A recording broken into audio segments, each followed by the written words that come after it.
Madam Chair, you said either kulang or what, yung vaccine? So no, I was saying that the issue raised by Senator Tulfo is on expired medicines na hindi nagagamit. So sayang, di ba? Sayang ang pera ng tao. Tapos sabi ko, in the previous budget defense just last week, meron namang si Senate President asked naman about yung supplies naman na kulang. So I was saying that it's two issues on the different side of the coin, di ba? Yung on the one hand, may gamot na kulang, nauubusan, hindi ma-deliver sa tao.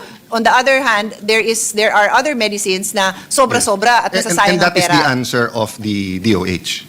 It's not my answer, it's the answer of Yes. DOH. So let me just say, for the record, it's completely wrong. And they are, I'm not allowed to say bini-BS tayo, no?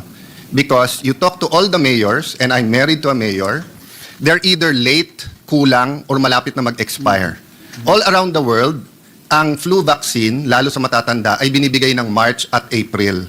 Even assuming na naganggaling pa sa Western countries yung flu vaccines ng March or April, sabihin mo nang dumating dito ng August or July, ngayon po, November 26, wala pa ho silang vaccine for flu. And it expires on December 31. Yung mga matatanda na iba, ayaw na nila ng flu vaccine ng November late. Ngayon, late na late. Secondly, doon sa routine vaccine that you fought for, Madam Chair, that you fought for, ever since Secretary Herbosa took over, it's late or kulang. Wala talaga, hindi dumadating. Wag nila sabihin may sobra and ibang issue yon. And etong problema, Senator Tulfo, thank you for this time. Yung parents, ayaw nang pabukunahan yung ibang anak kasi nagdi-deliver sila 1 month na lang, expired na eh. Paano nangyari yon? Pumunta ka sa private doctor, 2, 3, 4 years yung expiration ng ibang vaccines. I'm not talking about the flu, I'm talking about the routine. So in my time, I don't want to take the time of Senator Risa and Senator Tulfo. We'll go into that, Madam Chair. Pero, you know, sabihin na nila kung anong problema, kung bakit, 2 years na eh. 2 years na, parating late. If you want, patuloy natin to tomorrow, let's randomly call 10 mayors and 10 governors. They'll tell you all the same thing. The DOH is not delivering enough. Tapos pag nag-deliver late, tapos pag nag-deliver, ready to expire na ito. Can you imagine last year? Maraming hindi na bakunahan, tapos na yung pandemic. Nung pandemic nga, gumawa ng paraan eh. Na kahit na naka-lockdown, nagkakagulo yung mga health, yung mga experts natin kung paanong ituloy yung bakuna. Pero last year, nandyan lahat ng pera, lahat ng bakuna nandyan. Hindi nila ma-deliver. Panay excuses eh. Madam Chair, last point. Hindi pwedeng bumili ang LGU eh. So wala silang choice. Ibigay na lang ng DOH yung pera sa LGU, sila bibili. Maraming vaccine nung yung routine sa mga bata, hindi pwede. So, Mr. Chair, sorry, Senator Tulfo, alam mo naman respeto ko sa'yo at never ako nag-i-interrupt. Pero okay. Yung ganung klaseng sagot ng DOH, huwag tayo magbuluhan dito. Health ng mga bata to future ng bansa to, tapos ganyan ang sagot natin na meron ganito, meron. Hindi totoo yun. 2 years na. Kailan magbabago yan? Can you guarantee us? O yun, isang tanong lang. Can you guarantee us in 2026 there'll be no delays? Because if not, let's get a secretary who can. Cambodia at saka Laos hindi nalilate yung bakuna Pilipinas nalilate yung bakuna. Sorry for that, Mr. President. Yes, we took that up the last time around, if the chairperson will recall. The LGUs may, but ang presyo, times 10.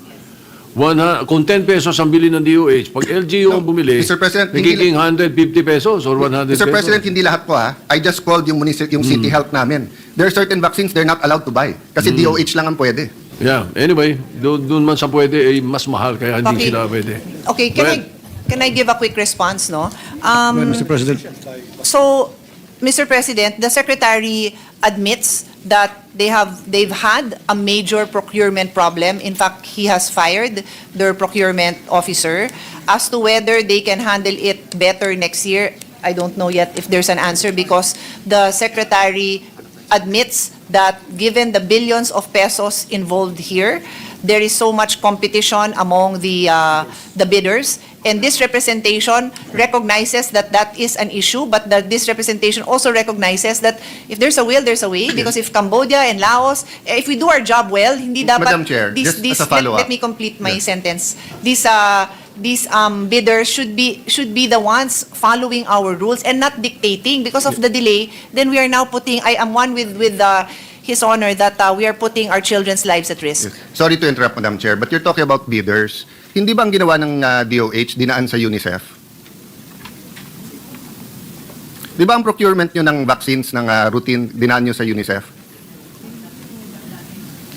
According to the Secretary, before it was, and this representation also remembers, before, like for example, the hepatitis Yeah, what's B before, vaccine Madam was Chair? passed Last year. through UNICEF. Pero now, according to the Secretary, mga 10 years ago pa daw, that, according to the Secretary, nung USEC pa siya, sandali, I am receiving So last conflicting year- so information. Hold on, Yeah. hold on.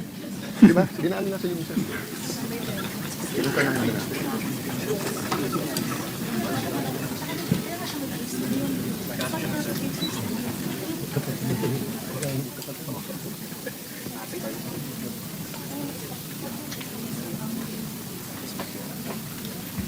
Yan yung pinail sa Ombudsman, no? A release of 1.2 billion to UNICEF from February to July 2024. Ano yung matagal na at dati? At coincidence lang ba kasi tumatakbo yung secretary sa WHO? That's why I said, give me a minute to get a clear response. So, due to the measles outbreak, there was a purchase. Is it a one-time purchase?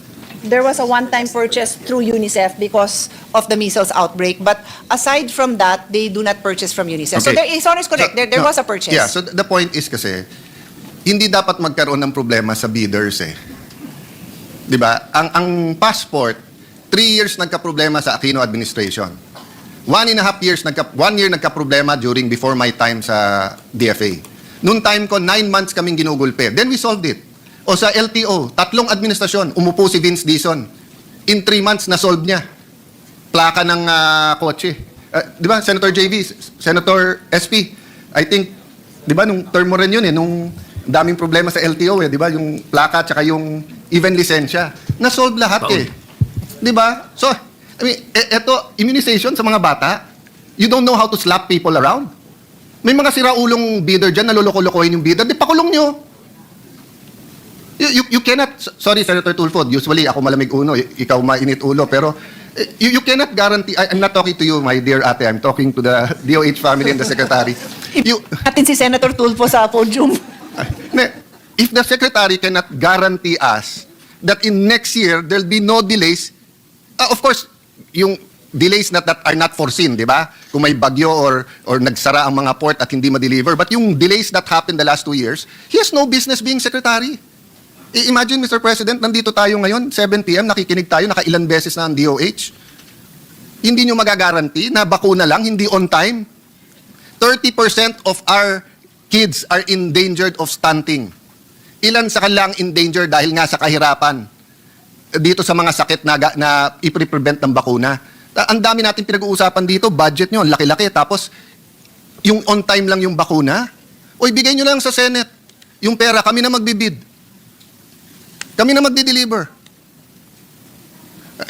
Sorry, Senator Tulfo, but thank you for this intervention. But I think it's unacceptable that we do not have a hard answer here that hindi madidelay ang mga bakuna. We're not talking about all kinds of medicines and competing. Ang pinag-uusapan pa lang natin yung routine na bakuna plus sa senior citizen na yung flu. Yung flu lang, hindi natin ma-solve yun. To be fair, past administration, November din. Kung yun ay ginawa ni Secretary, at least may isa siya na hindi nagawa ng ibang administrasyon. Pero wala eh. Imbis na November 1, nandito na. November 26 na, wala pa rin. Kasi tayo, komportable tayo. Nagkasakit tayo, may St. Luke's, may Asian, may Makati Med. Pero paano naman yung mga kababayan natin na may nanay na 80 years old na napakahirap, pagka nag-flu tapos nagka-pneumonia, mamamatay na lang. Hindi natin bibigyan ng bakuna? It's just unacceptable, Mr. President. We understand the frustration, Mr. President. Just to put on record, because the Senate President asked a very similar, well, identical question about the vaccines, no? The response that we got from DOH is precisely because of the procurement problems, and this is referring to the flu vaccine. The procurement problems, the problems with the bidders, the vaccine, which was due to come sometime March, April, kung madelay man sana May, will be arriving December.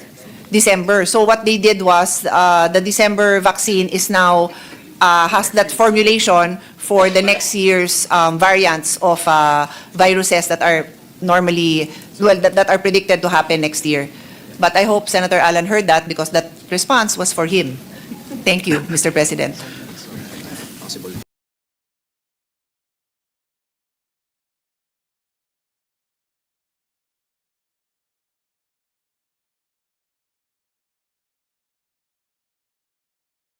I am not a Filipino for nothing. I did what I had to do. And whether you believe it or not, I did it for my country.